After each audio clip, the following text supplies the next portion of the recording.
샬롬, 이동춘 목사입니다. 오늘도 여러분의 삶이 주님의 평안으로 가득하시길 기원하며 하나님의 말씀을 나누겠습니다. 오늘 주시는 말씀은 시편 104편 24절로부터 35절의 말씀입니다. 이 말씀 중에 33절에서부터 35절을 읽겠습니다. 내가 평생토록 여호와께 노래하며 내가 살아있는 동안 내 하나님을 찬양하리로다. 나의 기도를 기쁘게 여기시기를 바라나니 나는 여호와로 말미암아 즐거워하리로다. 죄인들을 땅에서 소멸하시며 악인들을 다시 잊지 못하게 하시리로다. 내 영혼아 여호와를 송축하라. 할렐루야. 시편 104편 24절로부터 35절 말씀을 본문으로 감사를 원하시는 하나님이라는 제목으로 말씀을 나누도록 하겠습니다. 혹시 하나님께 인사 잘 드리는 편이신가요? 특히 감사 인사 말입니다. 사실 하나님은 이런 인사 받고 싶어 하십니다. 혹시 하나님은 인간이 아니시니 우리와 다르실 것이라 생각하시나요? 하나님은 우리를 하나님의 형상을 따라 지으셨습니다. 이것이 무슨 의미일까요? 하나님도 섭섭하시고 속상하시고 화가 나신다는 것입니다. 그래서 시편 기자는 우리에게 감사할 분을 놓치지 말라고 권고합니다. 33절입니다. 내가 평생토록 여호와를 노래하며 내가 살아있는 동안 내 하나님을 찬양하리로다. 시편 기자가 이렇게 노래하는 이유를 들어볼까요? 우리는 24절에서 시편 기자의 감동이 가득 담긴 노래를 만날 수 있습니다. 여호와여, 주께서 하신 일이 어찌 그리 많은지요. 주께서 지혜로 그들을 다 지으셨으니 주께서 지으신 것들이 땅에 가득하니이다. 시편 기자는 하나님이 지으신 것들에 감동한 것입니다. 그런데 단순히 하나님이 지으셨다는 것에만 감동한 것이 아닙니다. 주님의 지혜에도 감동한 것입니다. 우리가 읽지 않은 24절 앞부분은 시편 기자가 피조물들을 살펴보며 알게 된 놀라운 사실들을 나열하고 있습니다. 일반적으로 말하면 자연의 법칙, 자연의 질서에 두려운 하나님의 지혜를 본 것입니다. 우선 일부분만 볼까요? 8절과 9절입니다. 주께서 그들을 위하여 정하여 주신 곳으로 흘러갔고 산은 오르고 골짜기는 내려갔나이다. 주께서 물의 경계를 정하여 넘치지 못하게 하시며 다시 돌아와 땅을 덮지 못하게 하셨나이다. 하나님이 정하여 주신 이라는 것은 자연의 법칙, 자연의 질서입니다. 이것에 따라 모든 피조물들이 살아가는 것입니다. 19절로부터 23절은 하나님이 정하신 법칙, 하나님이 정하신 질서를 실감 있게 설명합니다. 여호와께서 달로 절기를 정하시며 해는 그 지는 때를 알도다. 주께서 흑암을 지어 밤이 되게 하시니 삼림의 모든 짐승이 기어나오나이다. 젊은 사자들은 그들의 먹이를 쫓아 부르짖으며 그들의 먹이를 하나님께 구하다가 해가 돋으면 물러가서 그들의 굴 속에 눕고 사람은 나와서 일하며 저녁까지 수고하는도다. 이렇게 경계와 때를 정해 놓으시고 이 안에서 모든 피조물들이 안전하고 풍요롭게 살게 하십니다. 또한 우리가 다 헤아릴 수도 없는 이 모든 피조물들의 특징을 정하시고 그 특성에 따라 살게 하십니다. 이러한 하나님의 지혜에 시편 기자가 탐복하는 것입니다. 24절입니다.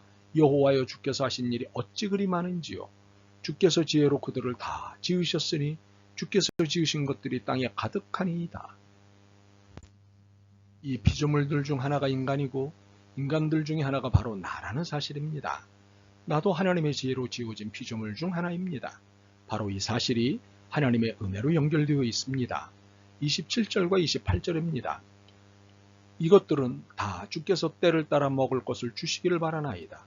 주께서 주신즉 그들이 받으며 주께서 손을 펴신즉 그들이 좋은 것으로 만족하다가. 하나님의 일차적인 은혜는 때를 따라 먹을 것을 주신다는 사실입니다. 육체 가운데 거하는 존재로서 먹을 것은 생존에 필수적입니다. 이를 무시할 이유는 없습니다. 이 먹을 것을 때를 따라 주신다는 것, 이것이 바로 은혜입니다. 심지어 이 먹을 것에 관한 은혜는 어떤 경우에도 나타난다는 사실입니다. 광야에 사는 이스라엘에 내려주셨던 만나를 생각해 보십시오. 광야에서 3년 동안 은둔 생활을 하던 엘리야에게 까마귀를 통해 음식을 공급하시던 것을 생각해 보십시오. 기적이지 않습니까? 그러나 이것은 하나님의 은혜의 일상입니다. 당신의 지혜로 만드신 모든 피조물들에게 당연히 베푸시는 것이기 때문입니다. 그러므로 무엇을 먹을까, 무엇을 입을까, 무엇을 마실까를 염려하지 말라는 예수님의 말씀은 빈말씀이 아닙니다. 우리는 이미 이러한 은혜의 일상을 우리의 삶에서 충분히 경험하고 있습니다. 무엇보다도 나의 살아있음입니다. 지금 내가 살아있다는 자체가 증거입니다. 29절이 이 이야기입니다. 주께서 낯을 숨기신 즉 그들이 떨고 주께서 그들의 호흡을 거두신 즉 그들은 죽어 먼지로 돌아가나이다. 살아있다는 것, 이것은 하나님의 은혜가 진행되고 있다는 결정적 증거입니다. 이 사실을 우리의 앞선 믿음의 선배인 시편 기자가 먼저 경험하고 깨닫고는 33절을 노래하는 것입니다. 내가 평생토록 여호와께 노래하며 내가 살아있는 동안 내 하나님을 찬양하리로다. 평생 살아있는 동안 찬양하겠다는 이유는 분명한 것입니다. 하나님의 은혜로 살고 있고 그 은혜 가운데 살아있기 때문입니다. 그러니 하나님의 은혜의 일상에 대한 증거가 이보다 더 분명할 수는 없습니다. 그러므로 살아있는 한 하나님의 은혜는 멈추지 않습니다. 그리고 하나님께서 내게 당신의 낯을 숨기시지 않는 한 나는 살아가게 됩니다. 이 사실은 아무리 강조해도 지나치지 않습니다. 그렇다면 우리의 삶의 태도는 어떠해야 할까요? 첫째, 어떤 경우에도 반드시 살게 하신다는 믿음을 놓치지 않는 것입니다. 하나님은 살아야 할 이유가 있는 한 살게 해주시기 때문입니다. 29절부터 31절입니다. 주께서 낯을 숨기신 즉 그들이 떨고 주께서 그들의 호흡을 거두신 즉 그들은 죽어 먼지로 돌아가나이다. 주의 영을 보내어 그들을 창조하사 지면을 새롭게 하시나이다. 여호와의 영광이 영원히 계속할지며 여호와는 자신께서 행하시는 일들로 말미암아 즐거워하시리로다. 거칠게 말하자면 하나님은 죽일 자는 죽이시고 살릴 자는 살리시는 분이십니다. 그렇기에 살릴 자는 환경 자체를 바꾸시면서까지 그를 살리십니다. 이것이 30절입니다. 새 번역으로 읽죠. 주님께서 주님의 영을 불어넣으시면 그들이 다시 창조됩니다. 주님께서는 땅의 모습을 다시 새롭게 하십니다. 그러므로 오늘 살아있다면 이것으로 당당하십시오. 내일 살게 된다면 그만큼 살아야 할 이유가 있어서일 것입니다. 이것을 은혜의 신앙이라고 합니다. 둘째, 어떤 경우에도 하나님에 대한 기대를 놓치지 마십시오. 기대를 포기한다는 것은 인생을 포기하는 것과 같기 때문입니다. 그러나 하나님을 포기해야 할 이유는 단 하나도 없습니다. 32절로부터 34절입니다. 그가 땅을 보신즉 땅이 진동하며 산들을 만지신즉 연기가 나는도다.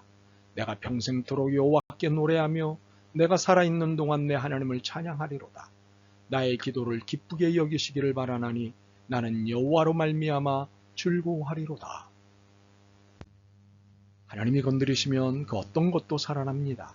반대로 그 어떤 것도 죽습니다. 그러므로 살아있다는 것은 기대를 포기해야 할 이유가 없다는 증거입니다. 그렇게 시편 기자는 내가 살아있는 동안 내 하나님을 찬양하리로다고 고백하고 있는 것입니다. 하나님에 대한 기대가 있기 때문입니다. 물론 찬양이야 당연한 것이지만 살아있다는 것은 기대해도 된다는 것을 의미합니다.